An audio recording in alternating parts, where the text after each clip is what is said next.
Hello everyone, welcome back to my channel. My name is Alfredina. If you're new here, welcome. And today we're going to be talking about obedience.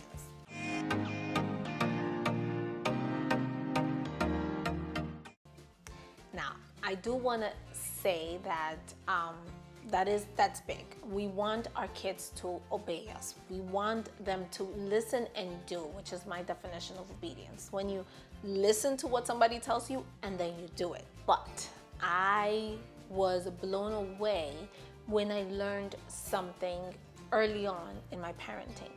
When I became a mom, I knew that I didn't want to get my children to comply with my rules or with the rules of the home or with what I said to them using force or violence. And that was very hard for me to accomplish because that's kind of like the construct of how I was raised. You know, you were threatened or hit if you didn't obey.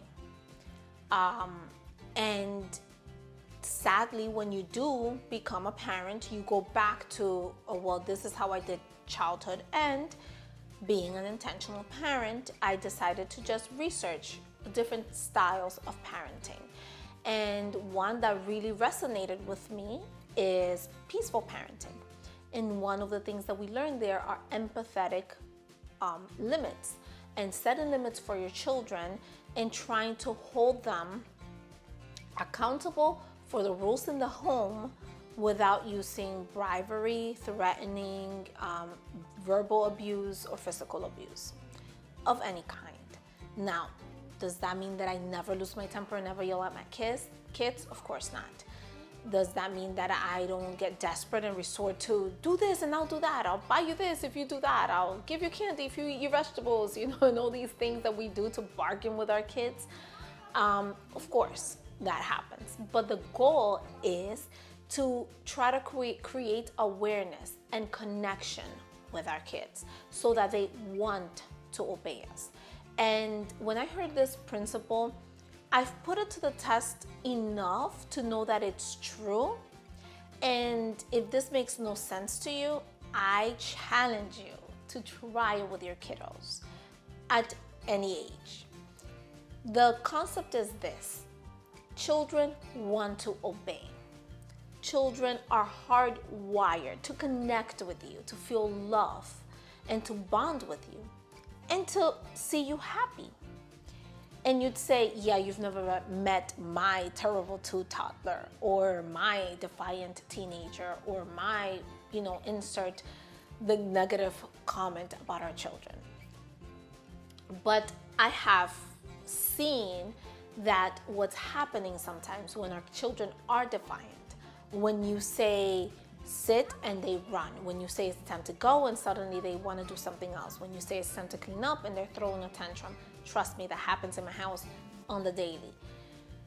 It's a cry not for more discipline, stern and just demanding obedience because I said so and I'm bigger, stronger, louder than you. I think it's more of a call of, oh, my child and I have disconnected somewhere along the busy day, week, month. And now they are vying for my positive attention. Because when they are feeling loved, when they are feeling respected, when they are feeling like you care about them, they want to help. And you'll see that in things like when they are happy, you guys had a great day out, or it was a slow morning and everybody got cuddles in and you got to listen to their 50,000 stories about all the dreams that they had that morning, or the plans that they have, or you heard for the 20th time the plot to their favorite movie that you've seen 50,000 times on top of that. And they just feel, you're having a great morning and you're like, let's have breakfast. And they're like, sure. And, clean up after. And yes, and you have the smooth sailing. That didn't happen by happenstance. That happened because you and your child were connecting with one another. You both felt loved. You both felt heard. However, what happens usually during the week as you're going about, I have to get to work, he has to get to school, we have to get this done, all this have to's, don't give in for much connection. I don't have time to hear your story. I am busy. I am watching this. I am doing that. I am making dinner. I'm doing all these things. I don't have time for you. And so they start feeling little by little rejected, unimportant, like you don't care. And that disconnection breeds disobedience. It breeds an attitude of, no, I'm not going to help you. Now you can guilt trip your children, say, look at all the things I do. And I am so guilty of that. I clean and I pick up, when I've had enough, when I've cleaned up their toys all day long and cleaned the house and cooked every meal and given every snack and found every favorite cup, and I'm just exhausted. And at the end of the night, I'm like, pick up your toys. I don't want to do that. My brother did the mess. This one did that. I'm just like, oh my goodness, but I clean up for you and I start giving them all the stuff. That doesn't work. That's not coming from love. And I don't know about you, but when somebody does something nice for me and then, as much as I enjoyed it, later on says, but how could you not give me what I want because after I did this for you? Suddenly what they did for me feels like there's this negative feeling I have towards it, and even resentment, and I don't appreciate what they did as nice as it was. So why would our children be different? Why would they feel different about the love and sacrifice and service that we provide to them out of love when we throw it back at them as a weapon to whip you into compliance?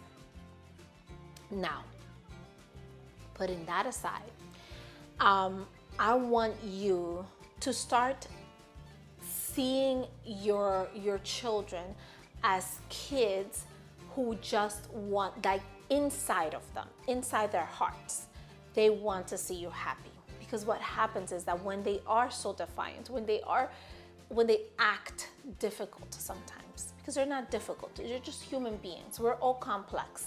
We are all messed up in some way, or we all have a hard time expressing our negative emotions. And they have a lot of them because they're growing up. There are tons of rules everywhere for them to follow. And we as parents have to teach those things to them and repeat it to them because they learn through repetition, and set limits and protect them. And so there's a lot of stress around parenting, both for the child and the parent. So start seeing your children as kids who want to be good. And I say that because somewhere along the line, we start taking it personal. We start saying, this kid, he's gonna drive me crazy. He's trying to get me mad. Oh my goodness, how many times do I have to tell him? And then those negative emotions in us produce a negative reaction to them. And they feed off of that and they get defensive. And that's just not a good place to get an obedient, compliant child, right? So try it. I'm gonna challenge you to something. Try to spend 10 to 15 minutes every day. And this is gonna sound like a lot, but trust me on it. Like, challenge yourself for a week or a month or for however long you can challenge yourself, that you're gonna spend 10 or 15 minutes of quality time with each one of your children every day, doing something they want to do. And it's listen, I got home from work, I'm gonna go do what I gotta do, or in the morning, the afternoon, before bed, whenever you can as a parent. I'm gonna put a timer. The next 15 minutes, we're gonna do whatever you want. And within those 15 minutes, let's say that they're like, I wanna color, mommy. And they start coloring and just scribbling, just color with them.